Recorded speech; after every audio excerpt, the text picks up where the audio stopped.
lecture recital on the composer and conductor Jorge Sarmientos.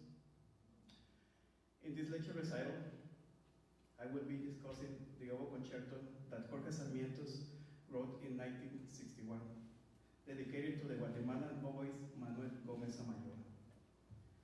Maestro Sarmientos was an acclaimed composer and conductor who was not indifferent to the issues of his country, and he fought for the respect and equality of the Guatemalan people, raising his voice and putting his music in service of that struggle. Jorge Sarmientos left a legacy that deserves to be taught to the new generations.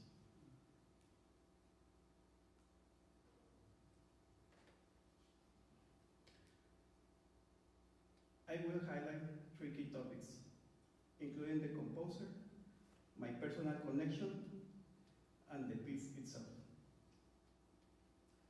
With the support of my professor, Dr. T, my bibliography, Professor Dr. Free, Professor Hoskin, and Dr. Harris, in this presentation I will discuss the history of the oboe concerto, an overview of the composition of the work, and the influences that the composer had when he composed it.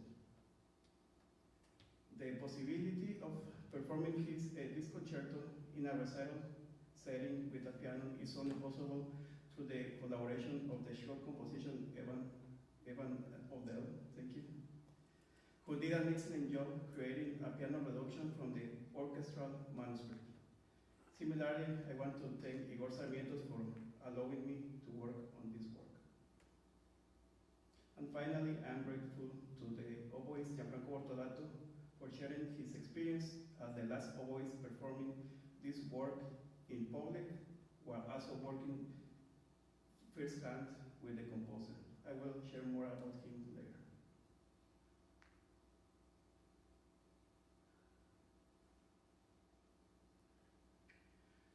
Jorge Sarmientos was born into a humble family in San Antonio, Suchitepeques, Guatemala, in February 1931. He demonstrated extraordinary talent from the age of 3, being a prodigy of the traditional Guatemalan marimba and composing some small pieces for this instrument, even when he was very young.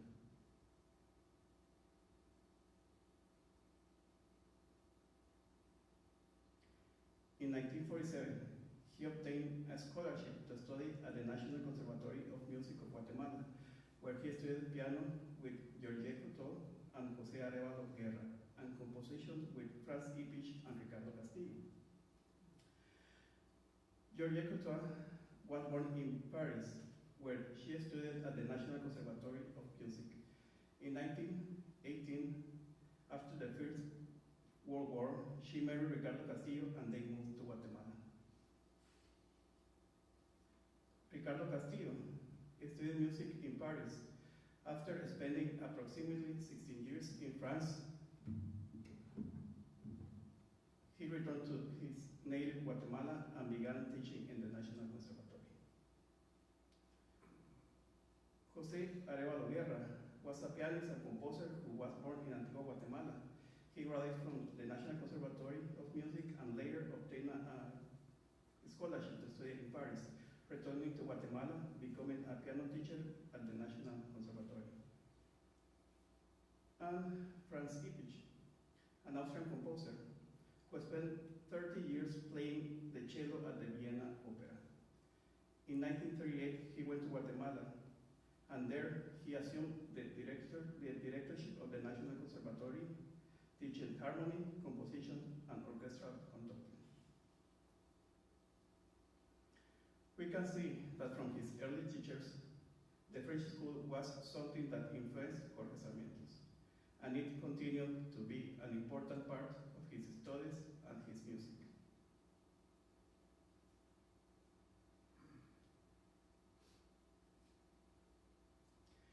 In 1955, Sarmientos obtained a scholarship to study at the Escuela Superior de Musique in Paris, where he took conducting and piano classes with the eminent French conductor Lucille Bascoret.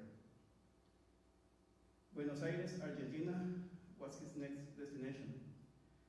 There he attended the Torquata Ditela Institute, where he studied composition with the American composer Roger Sissons, who was professor at the Princeton University, University of California, at the Juilliard School of Music. At this institute, Sarmiento also studied with the Argentinian composer Alberto Ginastera and the Romanian avant-garde composer Yanis Xenakis.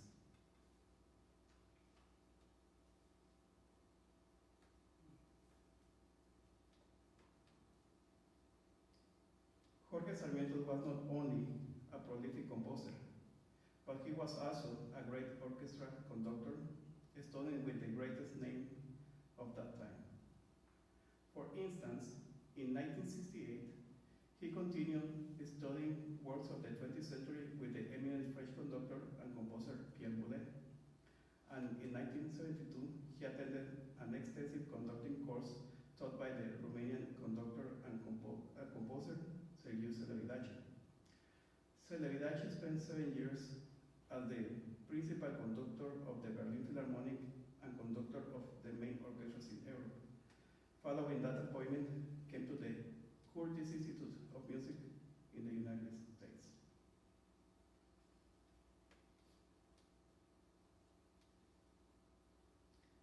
In his native country, Jorge Sarmiento was the musical and artistic director of the National Symphony Orchestra of Guatemala from 1972 to 1991, and the cultural advisor of the University of San Carlos of Guatemala.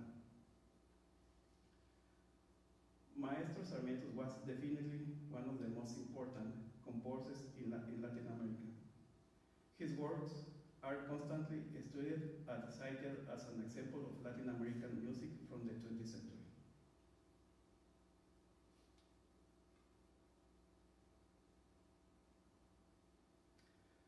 Sarmiento's extensive repertoire comprises over 100 compositions, including full orchestra works, piano concertos, solo concertos for clarinet, oboe, cello, timpani, and marimba, piano sonatas, solo piano compositions, guitar compositions, vocal and choral compositions, chamber music as quartets, trios, duos, and as always, I want to highlight the 2 sextets for woodwinds and piano. Sarmiento's musical journey can be divided into 3 distinct periods. Firstly, the tonal nationalistic period reflects his exploration of national themes and tonal harmonies. Secondly, the tonal and dodecaphonic period showcased his experimentation with avant-garde techniques. Finally, his freestyle composition period, characterized by departure from standard parameters and closer affinity to the neoclassicism.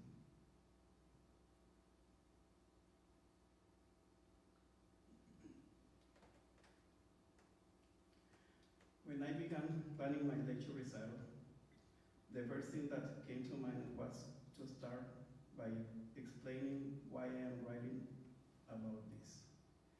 In response to this, I will begin with the day I met Jorge Sarmiento. It was the year 2003, when Maestro Jorge Sarmiento was invited to conduct the Jesus Castillo Youth Symphony Orchestra. I played in this orchestra during my years as a student in the National Conservatory. On the first rehearsal with the orchestra, I remember facing a person with silver hair style back with a presence that commanded enormous respect. I was young and inexperienced, unaware of the icon standing in front of that group of young people, and even less aware of how fortunate we were on that day. How I wish to have had the maturity that I have now. I would have tried to get to know more Maestro Jorge Sarmiento.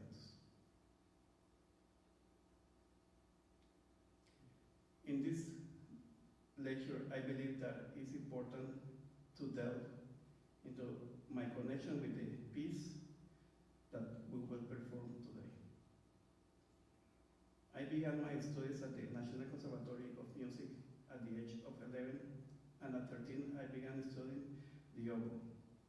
A couple of months later I participated in the music camp held by the Youth Symphony Orchestra Jesus Castillo, conducted by Igor Sarmientos, son of Jorge Sarmientos.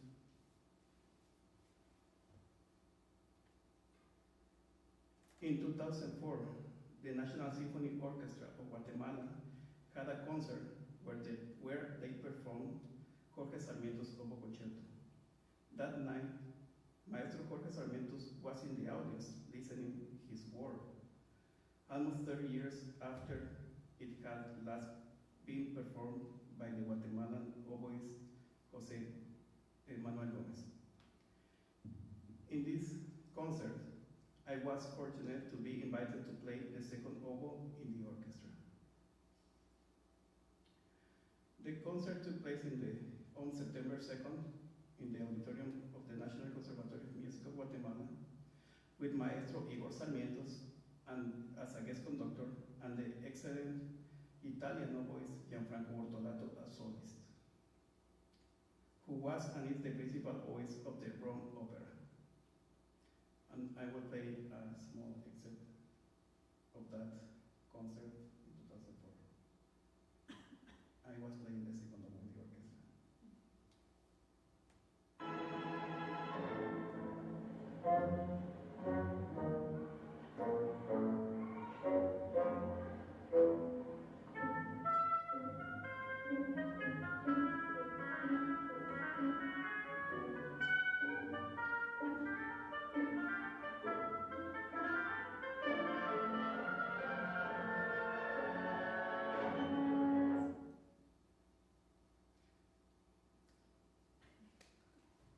So, what is the connection between Gianfranco Bortolato and Jorge Sarmientos?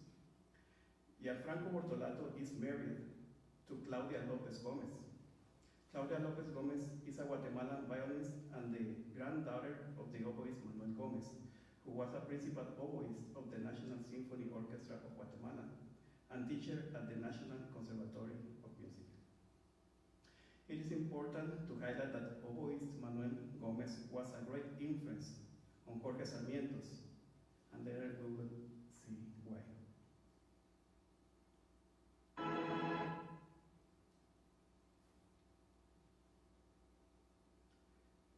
The oboe concerto, Opus 27, was written in 1961 and won the first prize in the competition called 15 de Septiembre. This competition has been held annually since 1946. Its main objective is to promote cultural integration among the Central American countries. This competition covers various artistic expressions such as poetry, theater, dramaturgy, music, composition, contemporary dance, and choreography. As I mentioned before, this concerto is dedicated to the Guatemalan oboist Manuel Gomez. Jorge Sarmientos and Manuel Gomez met on the day that Jorge Sarmientos went to the National Conservatory of Music of Guatemala to take the entrance exam. The jury consisted of a group of professors, including Manuel Gomez. Jorge Sarmientos passed the entrance audition successfully, receiving great comments from the entire panel. However, he faced an obstacle. His hands were rough from manual work in the field, which did not please the jury. One of the professors, the oboist Manuel Gomez, was who accepted him to enter the conservatory and tried to convince him to study oboe. But Jorge Sarmientos decided on saxophone and clarinet to finally graduate as a pianist.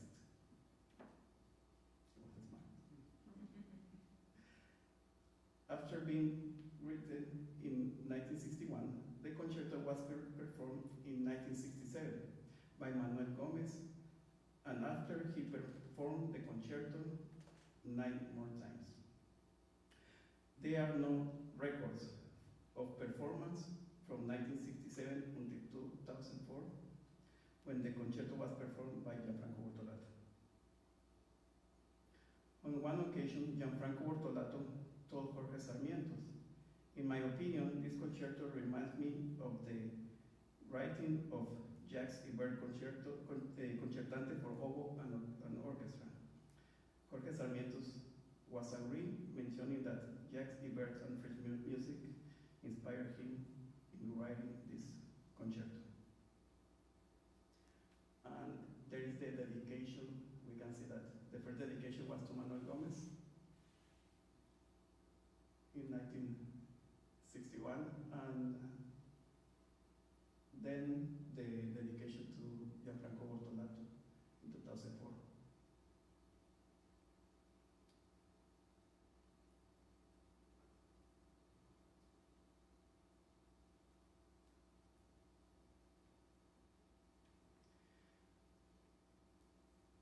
This piece is written in 3 moments.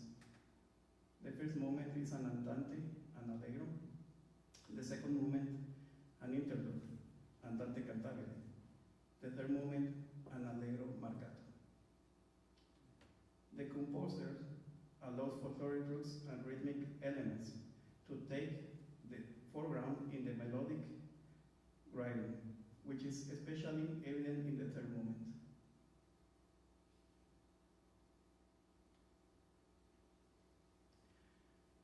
During the 3 moments, the composer used modal mixture and sorts of altered scale, chromatism, and diminished octaves.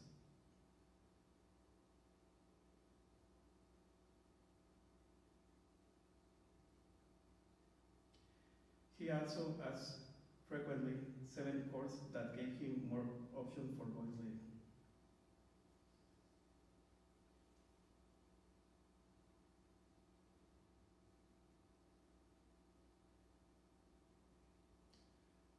In the first moment, we can observe 2 different motives. And this is the first motive, that I would like to show you how it sounds.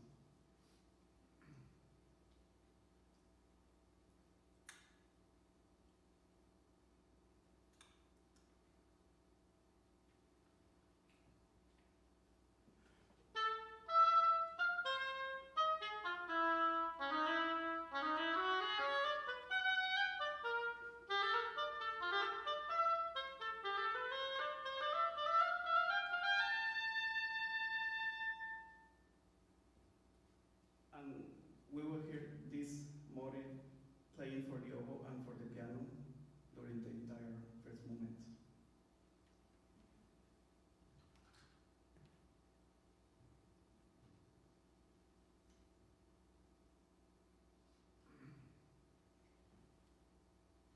And then we have the second motive.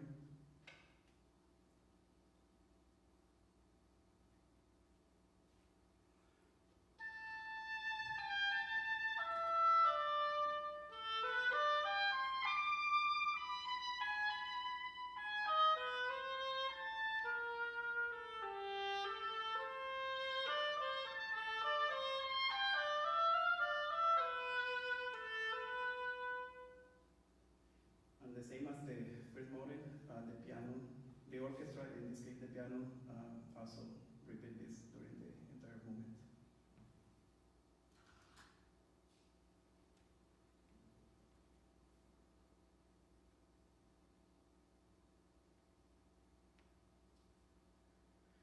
The second movement is written in an aria style, with the oboe holding the melody almost all the time. The melodic line section starts from the beginning and for 19 measures until the piano replicates the same melody to give way to the section B after 15 measures only. The first melody reappears again and then the transition to the finale. We can see that the melody is held by the oboe the entire movement.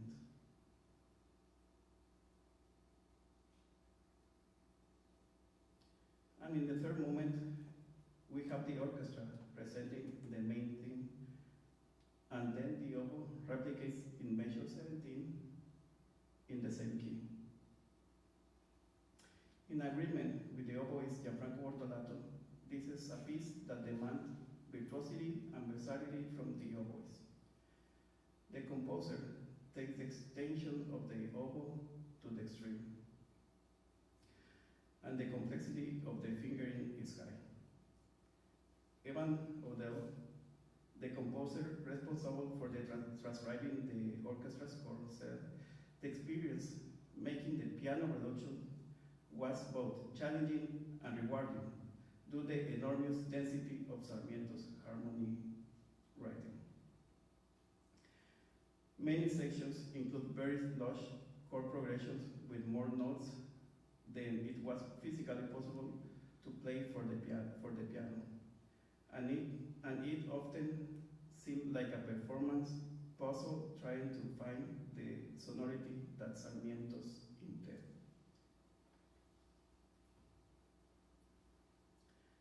To be able to play this concerto today and share my experience in the process with all of you for the first time is a goal. It's a goal achieved that I only imagined years ago, and now show has finally given the opportunity to make this reality.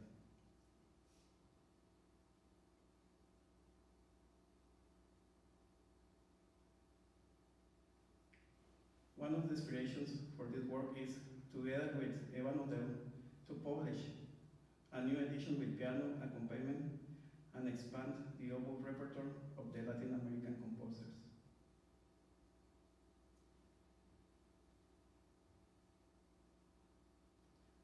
And finally, I would like to express my deep gratitude to all of you for being here today. Thank you, Dr. Harris, Dr. T, Professor Golden, and Professor Hoskin. And I will continue with the performance of the concerto.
Thank